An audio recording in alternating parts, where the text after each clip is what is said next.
Back in the unit on the Great Unraveling, I told you about major issues within the economy. We covered 3 reasons that the economy is highly unlikely to go back to quote-unquote normal. Anything that emerges out of the events of the past few decades, which came to a dramatic head in 2020, will be different, will be unlike anything we've seen before. Now let's be honest, that idea is scary. It's scary when we're talking about the social mechanism on which we rely for our daily bread and for the roof over our heads. It's scarier still if you're raising children and you have no idea how you're going to feed them or what kind of future they'll be growing up into. So let's take a deep breath around that scariness, and then let's examine what we have to work with. The first tool we're going to be talking about is the core economy. What's that? In general, the core economy is all the things we do for each other that we don't pay cash for, things we do to help out just because we're friends and family, we care.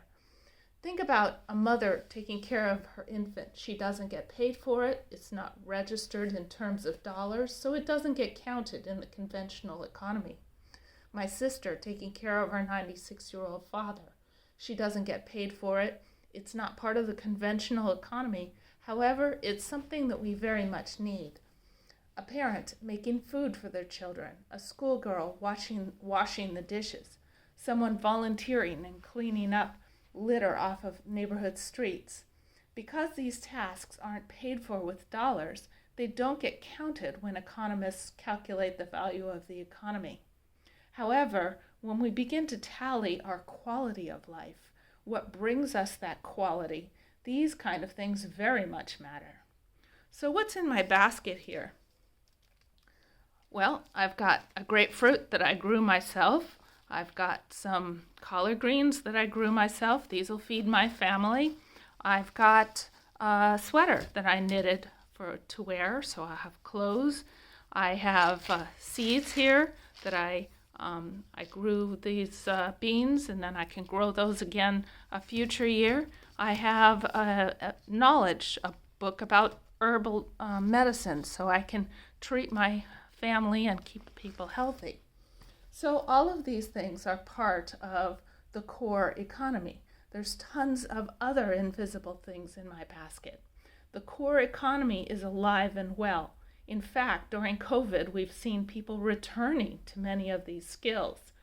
Edgar Kahn says that the economists acknowledge that something like 40 to 50% of productive economic activity takes place outside of the market and is not measured by traditional indicators. So when you see media talking about the economy falling apart, remember that they're only talking about the part they measure, the part that has to do with dollars, specifically the part that has to do with the man's dollars, Mr. 0.01%, or monetary value that the man can try to acquire. The core economy, in some ways, is the antithesis of that. Now, what's in your core economy basket? You have one, although you were probably trained to devalue it, to consider it as something that has very little value. However, there was an exercise that made the rounds of women in the 1990s in which you added up all the core economy type tasks within a home and assigned a dollar value to that. How much is the grapefruit worth? How much is the house cleaning worth? How much is childcare or dry cleaning and laundry services, a personal chef, a personal shopper? How much would that be? The answer turned out to be considerable. But because we're taught to disregard it as valuable, we often forget that it exists. So what's in your core economy basket that you need to learn to value? What skills do you exchange with friends and family? What do you wish was in your basket?